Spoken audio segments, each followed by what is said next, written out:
Once upon a time, there was a deer who was the leader of a herd of 1,000. He had 2 sons.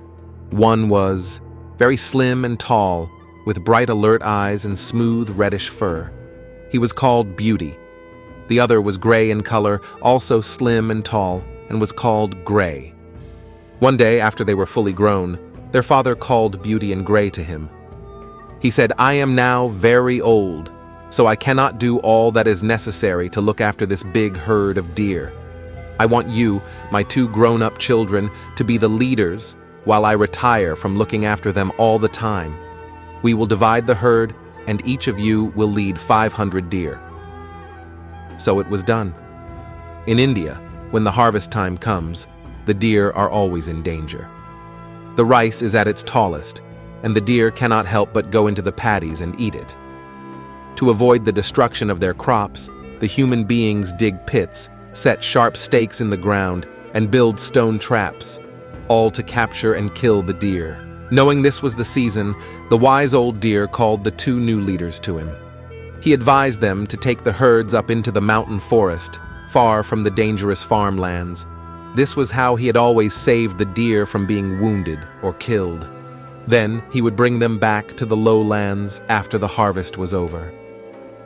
Since he was too old and weak for the trip, he would remain behind in hiding. He warned them to be careful and have a safe journey. Beauty set out with his herd for the mountain forest, and so did Gray with his. The villagers all along the way knew that this was the time the deer moved from the low-lying farmlands to the high countryside. So, they hid along the way and killed the deer as they passed by. Gray did not pay attention to his father's wise advice. Instead of being careful and traveling safely, he was in a hurry to get to the lush mountain forest. So he moved his herd constantly during the night, at dawn and dusk, and even in broad daylight.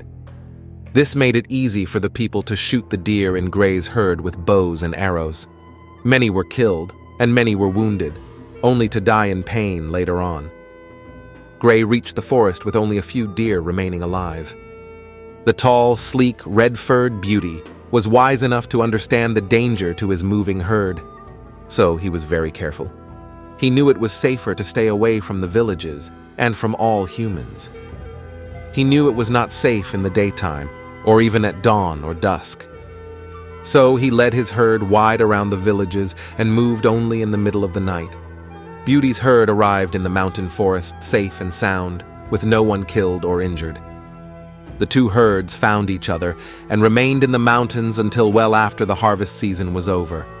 Then they began the return to the farmland country. Gray had learned nothing from the first trip.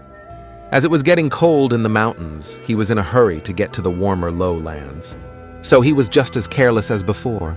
Again, the people hid along the way and attacked and killed the deer.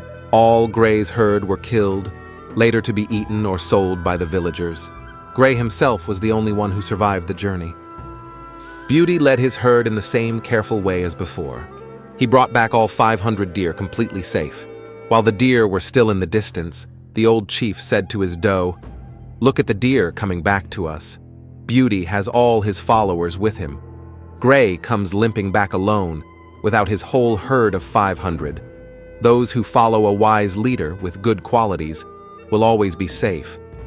Those who follow a foolish leader who is careless and thinks only of himself will fall into troubles and be destroyed."